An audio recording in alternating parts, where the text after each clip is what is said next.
की वंदे मातरम वंदे मातरम।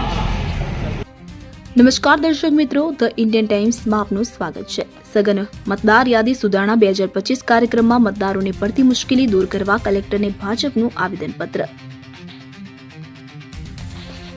મતદાર યાદી સુધારણા 2025 કાર્યક્રમ હાલ જોરોશોરોમાં ચાલી રહ્યો છે, જેના ભાગરૂપે કાર્યક્રમમાં મતદારોને પડેલી મુશ્કેલીઓ દૂર કરવા આજરોજ જિલ્લા ભાજપના હોદ્દેદારો અને કાર્યકરો દ્વારા જિલ્લા કલેક્ટર કચેરીએ આવેદનપત્ર આપવામાં આવ્યું હતું। આપેલ આવેદનપત્રમાં જણાવાયું છે કે ભારતના ચૂંટણી પંચ દ્વારા સઘન મતદાર યાદી સુધારણા કાર્યક્રમ 2025 અંતર્ગત છોટાઉદેપુર જિલ્લામાં પ્રશાસન દ્વારા ખૂબ જ સારી કામગીરી થઈ રહી છે, પરંતુ હજી મતદારોને ઘણી તકલીફ પડી રહી છે, જે દૂર કરવા ભાજપે આપેલ આવેદનપત્રમાં માંગ કરી છે। જેમાં જણાવાયું છે કે છોટાઉદેપુર જિલ્લામાં ઘણા લોકો રોજગાર, ખેતી, મજૂરી અર્થે બહારગામ જતા રહે છે। આવા લોકોના નામ મતદાર યાદીમાંથી નીકળી ન જાય તે માટે તકેદારી રાખવી।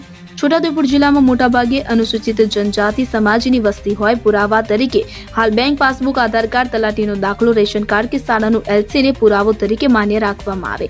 નવા યુવા મતદાર ફોર્મ ભરવા બાબતે બીએલઓ પાસે ફોર્મ હોતા નથી, તો તે સાથે રાખવા અને ભરવા બાબતે ઘટતું કરવું। બીએલઓને ઓનલાઈન ડેટા અપલોડ કરવામાં તકલીફ પડી રહી છે, તો નેટવર્ક વ્યવસ્થા થાય અને એપ સરળ થતી ચાલે તે માટે વ્યવસ્થા કરવી। એમપી અને મહારાષ્ટ્રને અડીને આવેલો અમારો વિસ્તાર, જે મહિલા મતદારો લગ્ન કરીને અન્ય રાજ્યમાંથી અહીં આવ્યા છે, તેવા તેમના માતા પિતાના પિયરમાંથી નામ શોધવામાં તકલીફ પડી રહી છે, તેનું સમાધાન થાય। ગ્રામ પંચાયત ઉપર મતદાર સહાયતા કેન્દ્ર શરૂ થાય તેમ કરવા તથા 2002માં મતદાર યાદી સરળતાથી ઉપલબ્ધ કરાવવામાં આવે અને મતદાર જાગૃતિ અંગે ગ્રામીણ અંતરિયાળ વિસ્તારમાં વ્યવસ્થિત પ્રચાર પ્રસાર થાય તેમ કરવા આપેલ આવેદનપત્રમાં માંગ કરી છે।